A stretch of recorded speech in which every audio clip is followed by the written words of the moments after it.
You guys want to play a fun little game of connect the dots with me? This is going to be a good one.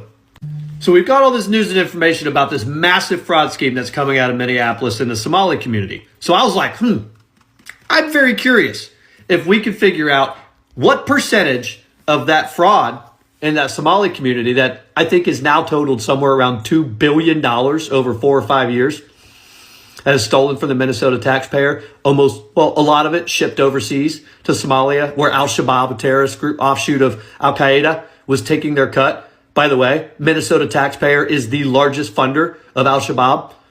And, by the way, Somalia. Anyway, I thought it'd be interesting to try to figure out what percentage of the fraudsters that have already been identified, or the organizations, came out of Ilhan Omar's congressional district. Do you know what I found? Nearly 95 to 100% of the fraud came from people from her congressional district. That is crazy. The schemes were geographically concentrated in Minneapolis proper, not suburban or rural areas outside the district. All named defendants in federal indictments that list Minneapolis addresses per the court documents. This community is the only reason she's in office. Literally the only reason. And frankly, the only reason that the mayor there is in office as well. But I went a little bit further because I'm like, that's really weird. Interesting. Do you know what Ilhan Omar's net worth was when she joined Congress in 2018, when she took office? Somewhere about $45,000 net worth. And she had, about $32,000 in debt.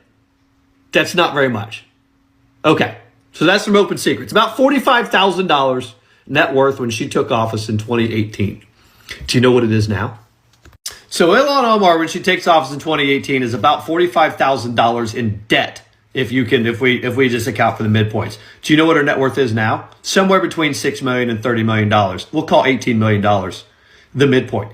Do you know what the increase in net worth between that point and now is? It's over 40,000% increase. But what she says here is that almost all of that net worth comes from the business that her husband started in 2022. Because they got married in 2020. She joined Congress 2018, marries this dude. This dude starts a global venture capital firm called Rose Lake Capital. And you know what they do? Do you know where almost all of their funding comes from? The firm promotes impact at scale in regions including Africa, where it has on-the-ground experience, and they're funded from USAID. That's right.